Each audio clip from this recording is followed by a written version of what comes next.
India के against match जीतने के लिए पाकिस्तान को दो तब्दीलियां लाजमी करनी पड़ेंगी और इन दो तब्दीलियों के बाद ही पाकिस्तान की टीम मजीद मजबूत होगी।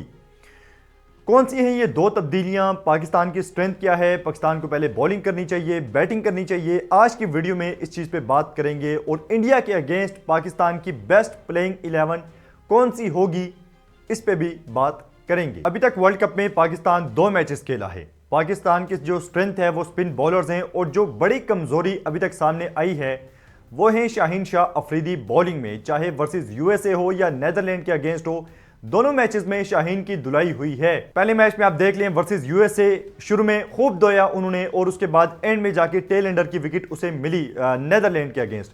उसके बाद वर्सेस यूएसए के मैच में भी आप देखें कि शुरू में आड़े हाथों लिया यूएसए के बैटर्स ने और फिर एंड में जाके शाहीन को एक विकेट मिली, 40 रन शाहीन ने दिए।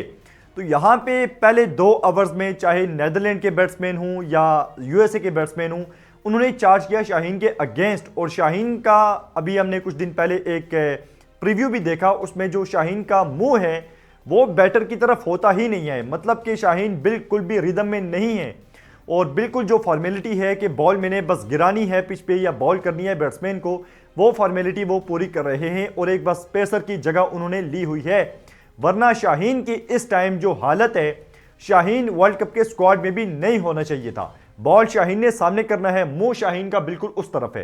तो ये जो इस टाइम शाहीन की बॉलिंग है, ये सबसे बड़ी कमजोरी है पाकिस्तान के लिए। और पाकिस्तान का जो सबसे ज्यादा एक्सपीरियंस्ड वाला बॉलर है वो भी शाहीन शाह अफरीदी है और इसी वजह से हम शाहीन को कैरी कर रहे हैं और उसे बार बार मौके दे रहे हैं कि शाहीन एक्सपीरियंस्ड बॉलर है। लेकिन उसी की जगह पे अगर हम बात करें सलमान मिर्जा की, तो रिसेंटली आप 8-10 मैचेस उठा के देख लें, शाहीन से लाख दर्जे बेहतर बॉलिंग सलमान मिर्जा कर रहा है। विकेट्स भी अच्छी आ रही हैं उसकी, शुरू में विकेट्स ले रहा है। शाहीन का जो काम है, शुरू में विकेट्स लेता था हमेशा से, एंड में तो उसे विकेट्स मिलती नहीं है, हमेशा ही धुलाई हुई है। और ये एग्जाम्पल्स हमने देखी वर्ल्ड कप के मैचेस में भी। लेकिन यहां पे अब मसला यह है कि शाहीन को अब नई बॉल के साथ भी विकेट्स नहीं मिलती जो पहले कभी मिला करती थी। लेकिन यहां पे हम इंडिया के अगेंस्ट सलमान मिर्जा को भी प्लेइंग 11 में नहीं खिला सकते, क्योंकि हमारे अगर हम देखें, हमने प्लेइंग 11 से उस्मान खान को भी बाहर किया हुआ है और उसकी जगह हमने डाला है ख्वाजा नाफे को।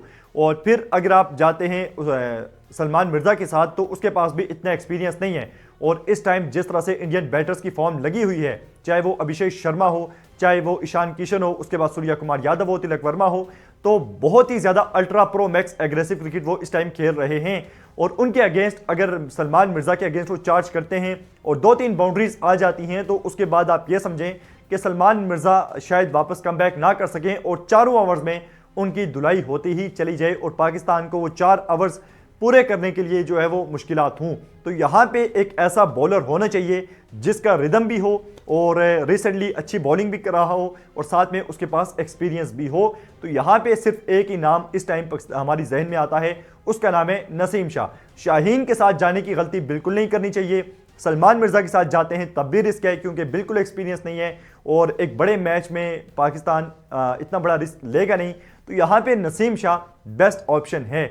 इसके साथ साथ उस्मान खान, जो दूसरी बड़ी कमजोरी है पाकिस्तान की टीम की। और पिछले मैच में हमने देखा उस्मान खान को तो इसीलिए खिलाया जा रहा है कि वो विकेट कीपिंग बहुत अच्छी कर लेता है और बैटिंग उससे होती नहीं है। लेकिन लास्ट टाइम आप देखें, उस्मान खान से विकेट्स के पीछे बॉल पकड़ा ही नहीं जा रहा था और हाथ से बार बार बॉल गिर रहा था।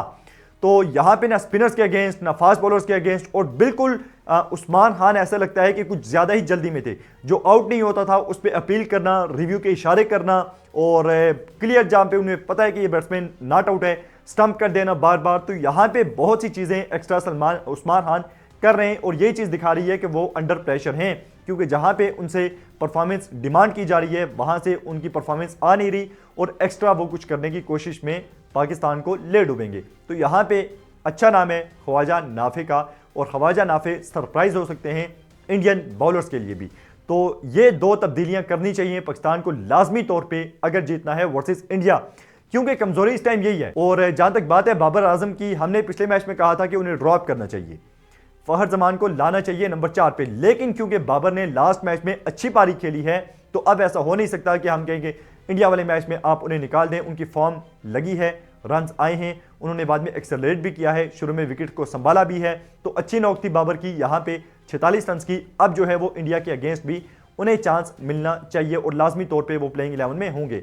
बाकी अब बात करें कि पाकिस्तान की बेस्ट प्लेइंग 11 क्या होगी वर्सेस इंडिया, तो इसमें सबसे ज्यादा फरहान साइम अयूब जो कि पाकिस्तान के तगड़े ओपनर्स हैं और इनमें से उम्मीद है कि एक भी चल गया, 8-10 ओवर तक खेल गया तो काफी हद तक मैच पाकिस्तान के पलड़े में आ जाएगा। उसके बाद तीसरे नंबर पर सलमान अली आगा, बाबर आजम, ख्वाजा नाफे, शादाब खान, मोहम्मद नवाज, फहीम अशरफ, नसीम शाह, अबरार अहमद, उस्मान तारिक।